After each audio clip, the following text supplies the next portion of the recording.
च धर्मस्य सर्वधर्मस्वरूपिणे अवतारवरिष्ठाय रामकृष्णाय ते नमः। यथा निर्दाहिता शक्ति रामकृष्णे स्थिता हिया सर्वविद्यास्वरूपां तां सारदां प्रणमाम्यहम्।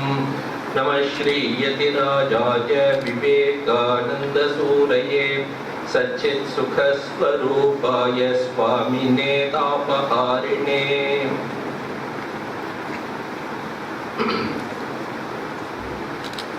My humble pranams to Revered Secretary Maharaj here. My namaskars to Srimad Swami Atma Muktimayananda Maharaj and other monastic brothers here, and my regards to Principal Sir, all professors, teaching staff here, and the dear students. I am very happy to talk to you all this evening about Holy Mother.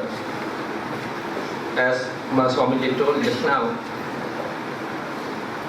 Mother's Jayanthi was celebrated on 1st January this year, and here we are celebrating this on this day, Holy Mother's Jayanthi. We know Holy Mother is the spiritual concept of Sri Ramakrishna. Swami Vivekananda is the chief disciple of Sri Ramakrishna. You are all studying in Vivekananda College, so I don't have to give any introduction about Swami Vivekananda. You do not require that.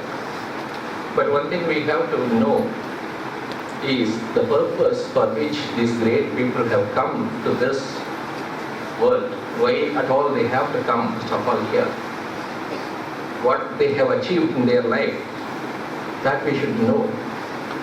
They have come to this country, they have come to this world, first of all, to accomplish certain mission. They had some mission in their mind. What is that? What was lacking before their coming, and what happened after their coming? That is the question which we have to answer now. Earlier, India was under the rule of the British. We were subjugated. We were not independent. We had to be here in this country depending upon many of the foreign rulers. Their wishes had made our lives. They wanted us to be slaves. We had been there like that for 200, 300 years. Our culture had come down. Whatever our intellectual people who were there that time, their intellects were there only in their books. They read all the books, but there is no practical utility of their knowledge in their work field. That was the condition we had. Without that practical utility, without that kind of social systems, the society was burning with only intellectual food. Many people were there, great people were there. They know many things, but they did not transform whatever they have read into their practical lives. Swami Abhedananda, one brother disciple of Swami Vivekananda, probably you would have heard, he has written one shloka, one hymn on the Holy Mother. He says there that generally every day we recite that in our aratis. He says, Prasida Matar Vinayena Yache Nityam Bhava Snehevati Suteshu Premaikabdum Chiradatta Chitte Vishincha Chittam Kurume Kurunaha Shusantam. Like that he writes. He says, our mind became very dry. There is no compassion in that. There is no love in that. There is no daya in that. Oh Mother, you are the Mother of the universe. He addresses to Holy Mother actually. Oh Mother, you are the Mother of the universe. You have got all motherly qualities, motherly heart you are possessing. Mother means not the biological mother. There are two types of mothers. One is biological mother and the other one is spiritual mother.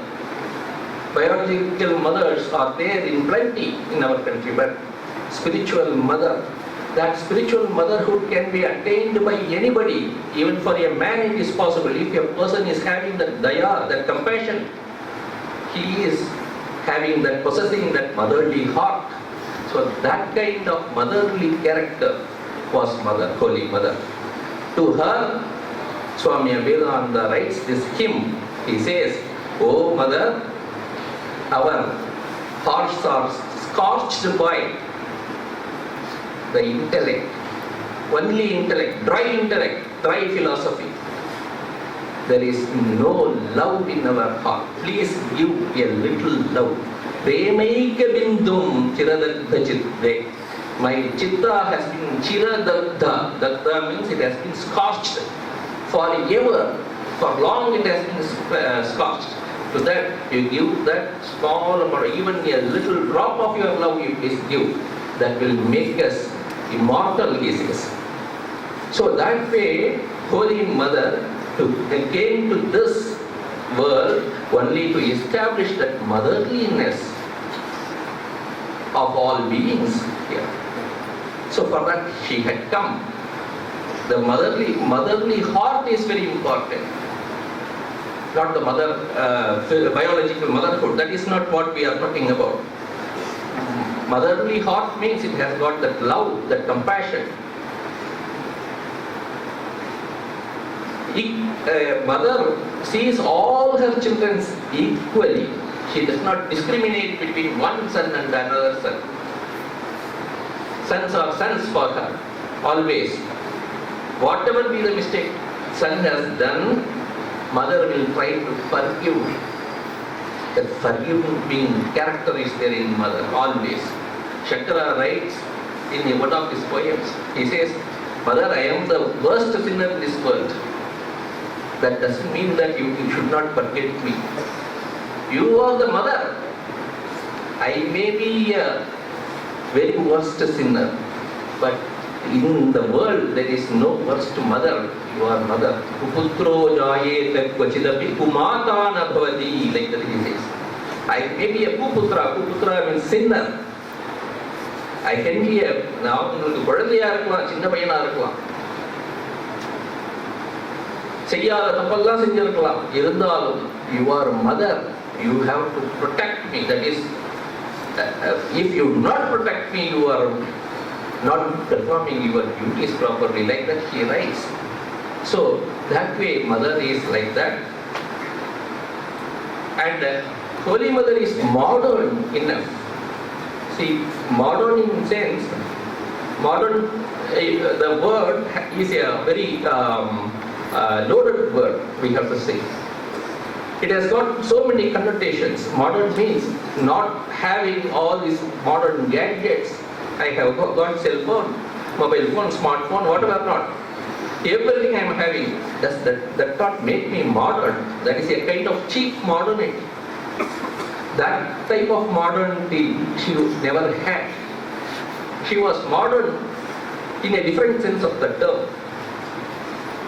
Modern means it should have two aspects. One is that scientific outlook should be there, and the second thing is humanistic impulse should be there, considering all human beings on their face value, not by seeing what the person, whether he is an educated or not educated, whether he is a rich person or a poor man. Like that, discrimination should not be there. Man is a man, like that we have to see. That is the kind of humanistic valuation. That kind of values she had. Sister Nivedita, she came from England. In fact, she attended Swamiji's lectures there. On the very first lecture itself, she was very much impressed by Swamiji. At the end of the second lecture, she came to Swamiji and told, Master, like that only she said, Master means Guru. She said, Oh Master, I would like to dedicate myself to the cause of India. Like that she said. I would like to come with you to India and serve the country there. Like that she said.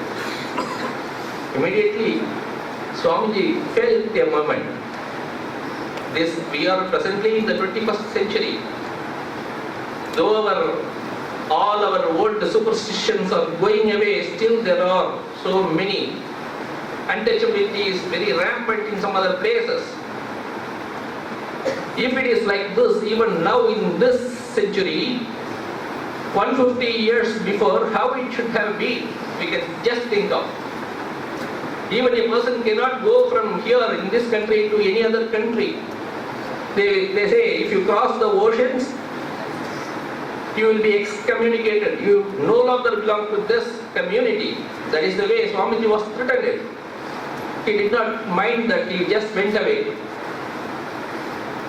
So 100 years before, 150 years before, the condition was so worse.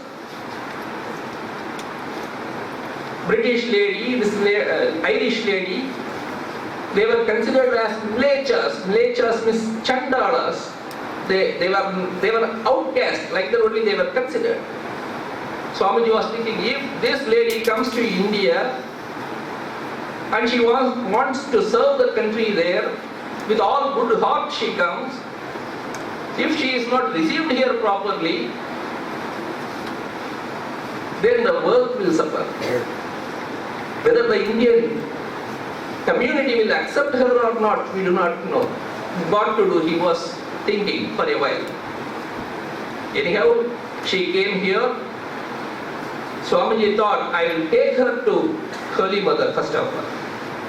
If Holy Mother can accept her, definitely India will accept her. Because Holy Mother is she had that modern mind. The definition of modern mind, what I said, is the scientific outlook and humanistic values. She had that outlook. So when Nivedita entered there, immediately Holy Mother thought, oh, somebody has come. She is my child. Oh, child, like that she went and embraced her. Swamiji felt so much relieved at that time. Definitely Nivedita was accepted here. Therefore, the country also will accept her. Country will change. Later Nivedita writes about mother. Nivedita is such a intelligent lady, very great lady. She moved with many of the intellects of her time. She writes, mother is very, very simple. It also really is. Very extraordinary life she lived. Swamiji had very huge followers. And Sri Ramakrishna himself was a known personality, at least in Calcutta. But mother was not at all known to anybody. She was confined to her place. She lived that very, very ordinary life, but she was very extraordinary in that itself. Her thinking, her thoughts, her mind, everything was very high. That is what somebody said, it is plain living and extraordinary life and extraordinary thinking. But we are in present day modern people, they are just opposite. Their thinking is very, very plain. If at all they think, I don't know whether they think also. And their living is so extravagant. They spendthrifts they are. So much they spend, so much they spend. Whereas Holy Mother is just the opposite of that. Nivedita went to America after establishing her school. That school was established to bring up girl children to educate women. She established the school in Calcutta. Later she went to America to collect some donations to run that school. There in one place she went to one church and she meditated there. From that church she writes to Holy Mother, "Oh Mother, I came to this place. While I was meditating, I could see only you. Everywhere I am seeing your face. I cannot forget you." After writing all these things, she signs there. He puts her signature. Generally we put yours faithfully, yours sincerely. But she writes like this. "You are foolish child," like that she writes. "You are foolish child, Nivedita," like that she writes. She was such an intelligent lady, such an educated lady. She says that she is foolish because her education is only on the intellectual level. That love, that compassion which the motherly heart will have is available in plenty in Holy Mother. Only that is available in Holy Mother. She was full of that love, that compassion. So therefore that made her to like, made Nivedita to write like that, "You are foolish child," like that. So that way Nivedita's acceptance happened. Holy Mother did not see any difference between people based on their work also. In later part of her life, one house was constructed for her. She was there, and many laborers were engaged to construct the house. Of course, they are all very poor. They did not have the second meals at all every day. Mother was there, and she felt that one day I should feed all these people. So for that, all these arrangements have been done. All were seated, all were going to take food. In the group, one person was there, a Muslim by name Amjad. He was also there. He also came for that food. He was about to take food there. So mother's niece was there, relatives were there. They started serving. How did they serve? They thought, if we mix with these laborers, we will lose our caste. If we go to them and feed them, others in the village probably excommunicate us. They were thinking like that. So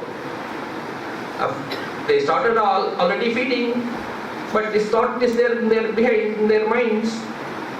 So they stood some 2-3 feet away from people. They started throwing the rotis to them, chapatis to them. Mother saw that and she became very shocked. She became wild at that time. She came running to their relatives. She said, "What you people are doing here like this? If you give chapati or roti to anybody like this, as if you are throwing to a dog, can anybody eat it? Will their feelings not be hurt? Why you are doing like this? Go and feed them. If at all you want to feed them thinking that they are God themselves. Otherwise don't do it," she said. They were not convinced. Immediately she took the whole responsibility on her shoulders and she herself served them by sitting by their side, and as if she is feeding her own child, she fed every one of them. and Amjad also was there, one person there.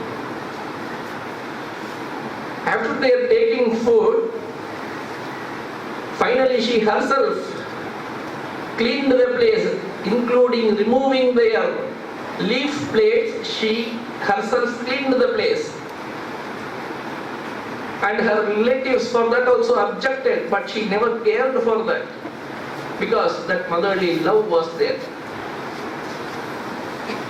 Does any mother differentiate between her children? My first child is very great, whereas the second child is not at all so. Any mother, can she do it? If at all any mother does like that, her mind has not grown at all. She is more selfish, if at all anyone does like that. All our human loves, human compassion, human limitations are bound, are within your boundaries. Therefore, we will not be able to express all our love. If at all we express our love anywhere, it is selfish love. I love somebody because somebody gives something else. Thereby I am getting the benefit, therefore I love him. That kind of love is there. That is not love at all, it is a trade. Swamiji says that. It is a trade. You are trading like that. It is a trade, strictly. No mother can trade with her own children. So she is the mother of all. Everyone has got his right to go to her, and she happily embraces everybody.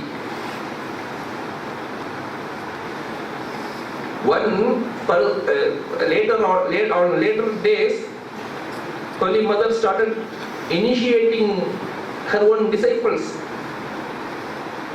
One person, in fact, he wanted to get mantra diksha from her. He went to her and asked for mantra diksha. Then later she initiated.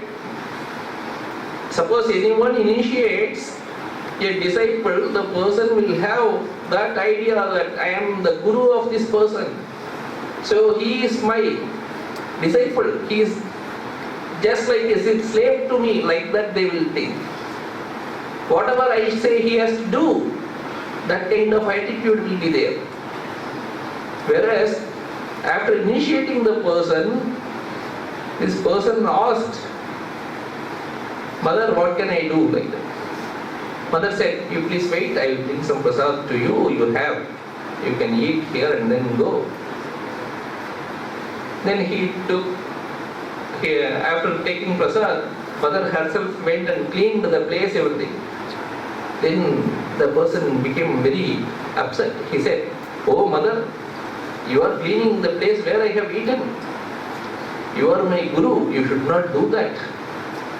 Mother says, no, I am more than that. I am not only your guru, I am your mother. Right? So, mother is more than the guru. India is the only country where the divinity itself is conceived as mother. We worship divine as mother. Devi, Shakti, Adya Shakti we say. Lalita Sahasranama, first shloka it starts Shri Matre, like that. Shri Mata, Shri Mahalakshmi, like that it goes. So the very first mantra in Lalita Sahasranama itself is called mother. So the divine herself is considered as mother for us. No other country has done like that. That is the evolution which we had achieved here. Other countries, for example, Christianity brought Mother Mary only after the 8th century, they say. So 8 centuries they had to wait to bring Mary to the motherly position. Whereas India had that from its very known days. So such a wonderful mother's heart we all worship, that embodiment of that mother's heart is this Holy Mother which we have here. Though she is not known to many people earlier, but she is well known to all people, because she lives on many of our hearts. Those who are having that compassion, their mother lives. Those who are having that love, unselfish love, mother lives there. So mother is there in everybody, and mother is there to bless all of us. And on the holy occasion of her birthday, we seek her blessings. Not only for us, we seek for the entire world. Thereby, in this world there will be no selfishness. This world will become unselfish by itself. The world will become devoid of this untouchability and the caste creed differences, all these things. We have got that inspiration from them. Only their blessing should guide us towards our goal. And we seek their blessings now. Om Shanti Shanti Shanti. Hari Om Tat Sat. Shri Ram Krishna Arpanamastu.